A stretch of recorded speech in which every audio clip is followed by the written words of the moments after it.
జగన్ ఆస్తుల కేసులో భారీ అటాచ్మెంట్. బ్రేకింగ్ న్యూస్ చూస్తున్నాం. జగన్ అక్రమాస్తుల కేసుకు సంబంధించి ఈడీ ముందడుగు వేసింది. హైదరాబాద్లోని లోటస్ పాండ్లో ఉన్న జగన్ ఇంటిని, అదేవిధంగా బెంగళూరులోని నివాసాన్ని, మరికొన్ని ఆస్తులను కూడా ఈడీ అటాచ్ చేసింది. జగన్కు సంబంధించిన ఈ ఆస్తుల విలువ 750 కోట్ల రూపాయలుగా ఉన్నట్లు సమాచారం. ఓపెన్ మార్కెట్లో ఆస్తుల విలువ 5,000 కోట్ల రూపాయలుగా దర్యాప్తులో తేలింది. బెంగళూరులోని మంత్రి వాణిజ్య భవన్ సముదాయాన్ని కూడా అటాచ్ చేసింది. వివిధ కంపెనీల్లో జగన్, భారతి షేర్లను ఈడీ స్వాధీనం చేసుకుంది. భారతి సిమెంట్స్ కు 152 కోట్ల విలువైన సున్నపురాయి గనులను అక్రమంగా కేటాయించినట్లు నిర్ధారణ అయింది.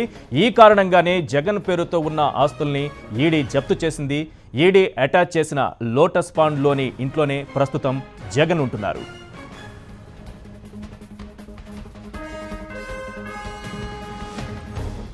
రైట్, ఇదే అంశానికి సంబంధించిన పూర్తి సమాచారంతో మా ప్రతినిధి రమణ మనకు అందుబాటులో ఉన్నారు. రమణ, ఏ ఛార్జ్ షీట్లో ఏ అటాచ్మెంట్ జరిగింది, ఏ ఆస్తులు ఉన్నాయి? అంటే ప్రధానంగా జగన్ ఆస్తుల కేసులో ఒక ప్రధానమైన అటాచ్మెంట్ చెప్పుకోవాలి. దాదాపు ఇప్పటికీ 4 అటాచ్మెంట్ జరిగాయి. మొత్తం 1,200 కోట్లకు పైగా ఆస్తులు అటాచ్ జరిగాయి. అయితే ఈ రోజు జరిగిన అటాచ్మెంట్ అయితే చాలా పెద్దగా చెప్పాలి. మనం 749 కోట్ల రూపాయలు ఈసారి ఈడీ అటాచ్ చేసింది. ప్రధానంగా ముందు నుంచి కూడా ఈడీ అభియోగం ఏంటంటే కొన్ని కంపెనీలకు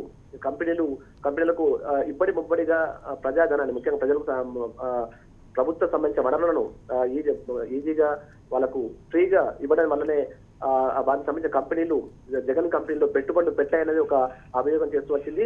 ఇందులో ముఖ్యంగా భారతీయ సిమెంట్ సంబంధించి 152 కోట్ల సున్నపురాయి నిక్షేపాలను కేవలం ఫ్రీగానే వారికి కేటాయించినట్టుగా ఇది ఆరోపిస్తూ వచ్చింది. దానిలో భాగంగానే పెద్ద ఎత్తున వారు పెట్టుబడులు పెట్టారని కూడా వారి అభియోగం. ఈ క్రమంలోనే మొత్తంగా ఈ రోజు ఈ ఆస్తులు అటాచ్ చేసినట్టు కూడా తెలిపింది. ప్రధానంగా బంజారాహిల్స్ లోని సాక్షి టవర్స్ తో పాటు లోటస్ పాండ్ భవనం, బెంగళూరులోని మంత్రి కామర్స్ భవన్ కూడా ఇది అటాచ్ చేసింది. మొత్తంగా ఇది ఒక భారీ అటాచ్మెంట్ గా మనం చెప్పుకోవాలి. రైట్, 2 ప్రధానమైన అంశాలు, ఒకటి లోటస్ పాండ్లోని నివాసం, ఆయన నివాసాన్ని ఒకటి, రెండోది సాక్షి టవర్స్. ఈ రెండింటిని అటాచ్ చేయడం చూస్తే ఎట్లా కనిపిస్తోంది, ఏ విధంగా విశ్లేషించవచ్చు దీన్ని? అంటే మొత్తంగా ఈసారి మనం గమనించినట్లయితే తన కుటుంబ సభ్యుల పేరు మీద ఉన్న ఆస్తులన్నీ కూడా దాదాపు అటాచ్ అయిపోయాయి. దాదాపు మొత్తం 4 సార్లు ఈ అటాచ్మెంట్స్ కొనసాగి 1,200 కోట్ల మేరకు ప్రస్తుతం అయితే ఈ అటాచ్మెంట్స్ ఉన్నాయి. అయితే ఈ చివరి అటాచ్మెంట్ మాత్రం తాత్కాలిక అటాచ్మెంట్ అనే ఒక చిన్న ప్రెస్ నోట్ లో మాత్రం మనకు ప్రస్తావన జరిగింది. అంటే కోర్టుకు వెళ్ళడానికి అవకాశం ఇచ్చినట్టుగా మనకు తెలుస్తుంది. Ishwar, right, thank you Ramana.